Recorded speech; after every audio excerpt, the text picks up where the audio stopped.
Assalamualaikum warahmatullahi wabarakatuh.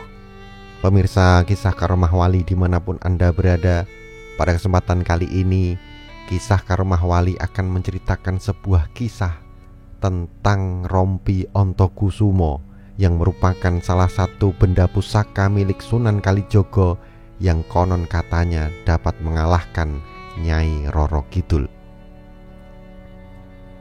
Sebagai salah satu wali besar di tanah Jawa, Sunan Kalijogo merupakan sosok yang lekat dengan olah kebatinan dan ilmu kanuragan tingkat tinggi. Menurut sejarah, Sunan Kalijogo merupakan mantan preman. Salah satunya terdapat pada pusaka yang bernama rompi Ontokusumo. Benda inilah yang menurut cerita digunakan oleh dirinya untuk menaklukkan penguasa pantai selatan, Kanjeng Ratu Nyi Roro Kidul, hingga memeluk agama Islam. Keampuhan rompi Ontokusumo diuji saat adanya wabah penyakit yang merajalela di kawasan pantai selatan.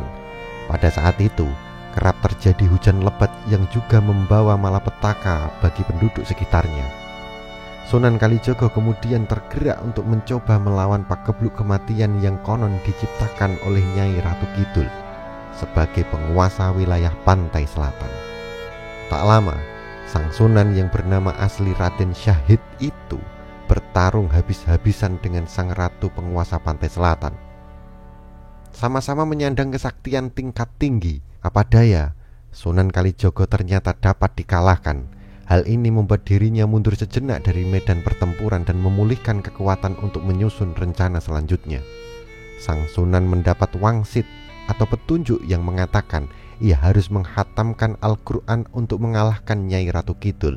Hal ini pun akhirnya dilakukan di Masjid Demak dengan disaksikan beberapa anggota Wali Songo lainnya.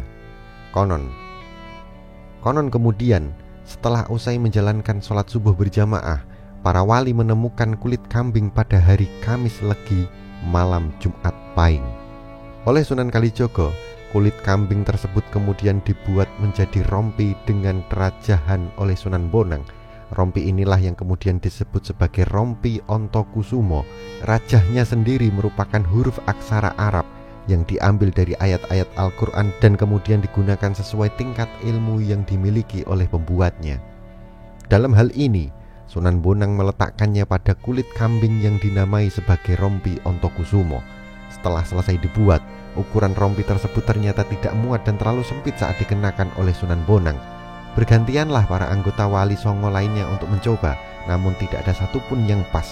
Baru pada saat giliran Sunan Kalijogo, rompi Ontokusumo ternyata muat di badannya, persis seperti pedang yang sesuai dengan selubung penutupnya. Tak lama kemudian, Sunan Kalijogo kembali terlibat pertempuran dengan Nyi Roro Kidul. Berbekal kekuatan yang luar biasa yang terkandung dalam rompi Ontokusumo, benda tersebut menjadi tameng dalam pertempurannya menaklukkan Ratu Pantai Selatan tersebut. Saking kuatnya, para sunan pun tak dapat menyimpulkan secara pasti energi apa yang terkandung dalam rompi tersebut. Kisah tentang kesaktian rompi Ontokusumo di atas menjadi sebuah kisah yang memperkaya budaya Indonesia sebagai hasil warisan para leluhur dan sesepuh. Benda itu sendiri masih tersimpan di Museum Keraton Solo dan kerap diadakan acara jamasan setiap memperingati Hari Idul Adha oleh warga Demak.